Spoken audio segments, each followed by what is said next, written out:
नमस्कार। बढ़ते हैं अगले पाठ की ओर। पाठ संख्या 16। मातृशाप, पूर्व जन्म शाप का तीसरा नंबर का शाप। पहले सर्प शाप, फिर पितृशाप, अब मातृशाप।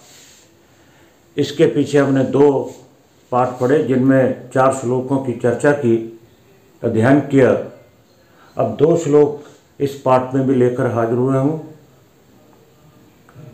बात यह वही कि मेरे को किसी भी श्लोक में ये नहीं दिखा कि अगर चंद्रमा के साथ राहु है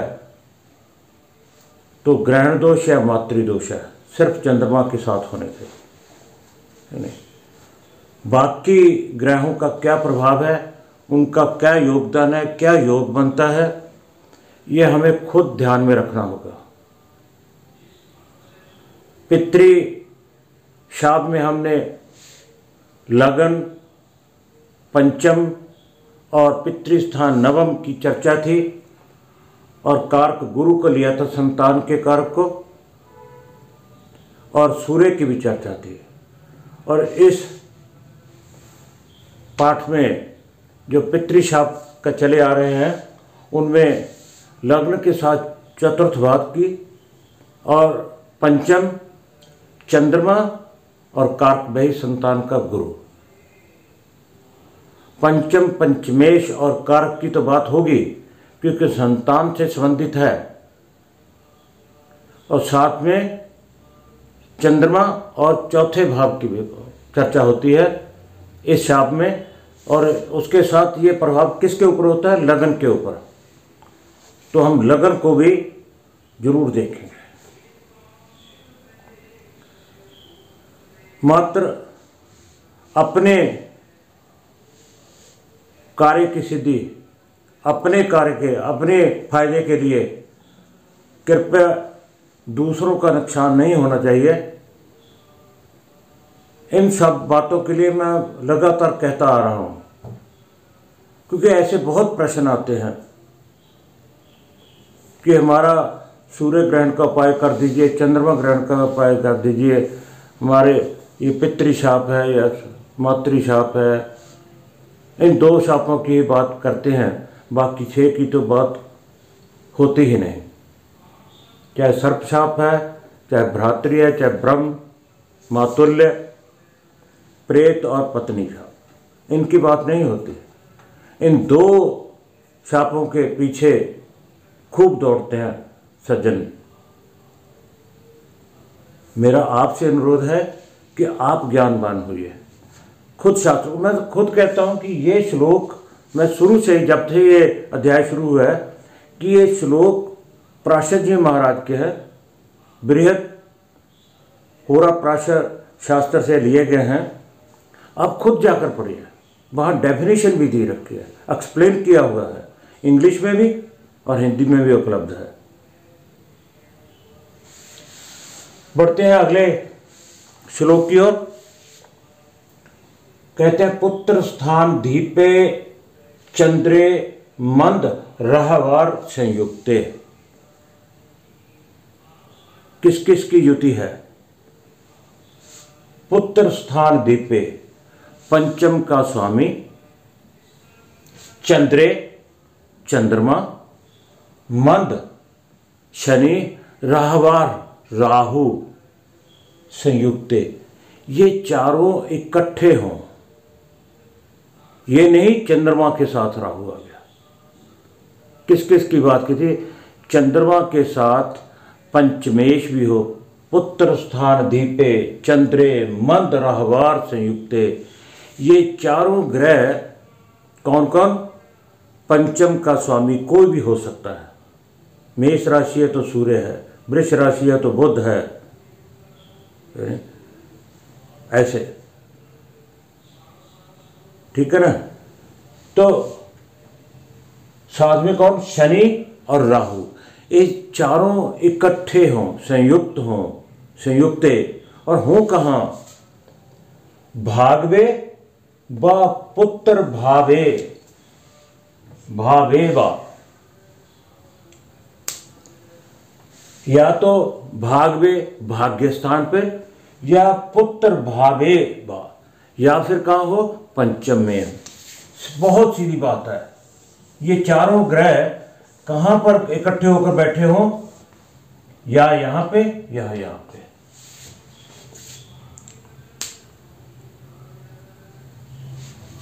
चारों, या ऐसा भी हो सकता है दो ग्रह यहां पे हो, दो यहां पे हो। मंगल और राहु एक तरफ बैठे हो, चंद्रमा और शनि एक तरफ हो, या पंचमेश के साथ राहु है, मंगल और चंद्रमा और शनि, मंगल पहले में बोल के गलती से, चंद्रमा और शनि एक तरफ है।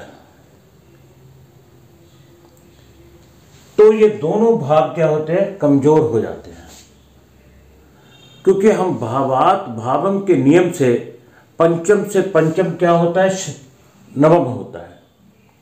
अगर राहु चंद्रमा या राहु शनि यहां बैठे हैं तो राहु इसको पंचम दृष्टि से भी देखेगा। अगर यहां राहु के साथ पंचमेश बैठा है तो नवम दृष्टि से वो पंचम को भी देखेगा। दोनों भाव हमें यह लगेगा कि पंचमेश, पंचम का स्वामी नवम में चला गया, बहुत अच्छा हो गया। पीछे भी ऐसे चंद्रमा के बारे में जिक्र था, परंतु देखना यह है भी वो कितना कमजोर हो गया, किन ग्रहों के साथ बैठा है और हानि किसकी है। तो ऐसा होने से अगर पंचम का स्वामी चंद्रमा, शनि और राहु संयुक्त होकर भावे नवम स्थान में बा पुत्र भावे बा पंचम में बैठे हैं, इन दो स्थानों में युति करके बैठे हैं, तो क्या है, मातृशापात सुतकिशय, तो मातृशाप होगा और उससे सिर्फ और सिर्फ हानि किसकी होगी, संतान की। मेरा बार बार यही निवेदन है कि हानि सिर्फ संतान की होगी, संतान उत्पन्न होने में, कंसीव करने में, या होकर नाश होने में, या बीच में मिसकैरेज होने में, ऐसा कुछ हो सकता है, ना कि बिजनेस कोई और प्रॉब्लम में, पारिवारिक प्रॉब्लम, ऐसा कुछ नहीं है। बढ़ते हैं अगले श्लोक की ओर। मातृस्थान दीपे भौमे शनि राहु समन्वित है। ये अब इसमें क्या क्या गया है, मातृस्थान दीपे, इस स्थान का स्वामी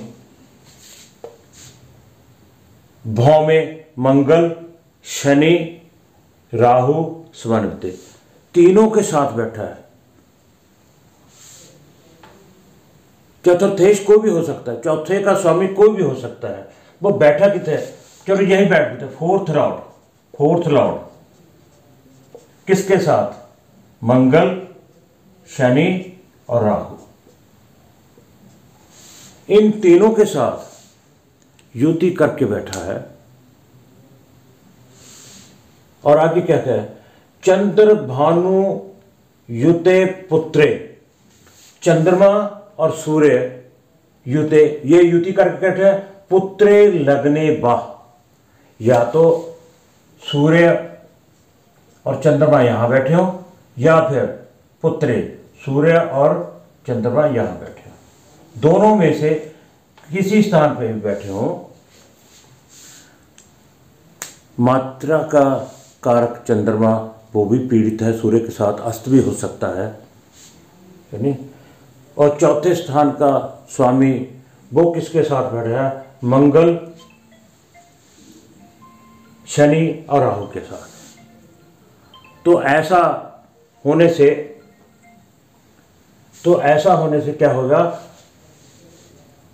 संतति क्षय, संतान की हानि।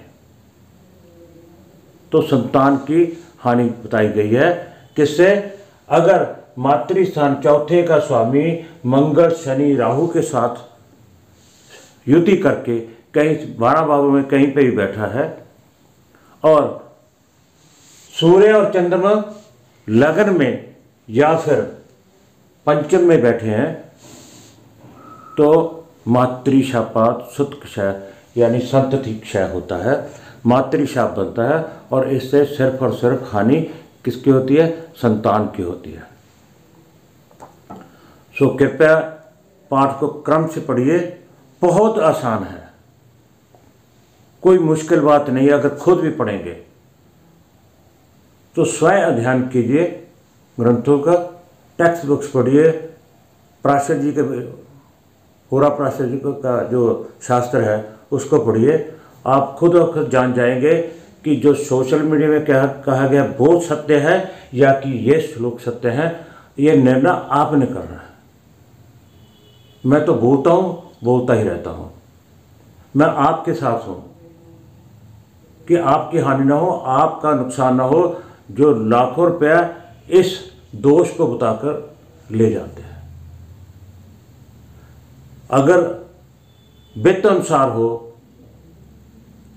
फिर भी है, कई कहते हाथ से जब अंगूठी वगैरह उतार कर ले जाना क्या अच्छी बात है, बड़ा दुख लगता है ना। सो इस पाठ में इतना ही। आप सबका बहुत बहुत धन्यवाद। कृपया पाठ को क्रम से पढ़िए, वीडियो को लाइक शेयर और सब्सक्राइब जरूर कीजिएगा, तभी हम इस समाज में जो भ्रम है उसको दूर कर सकते हैं। एक बार फिर से आपका धन्यवाद।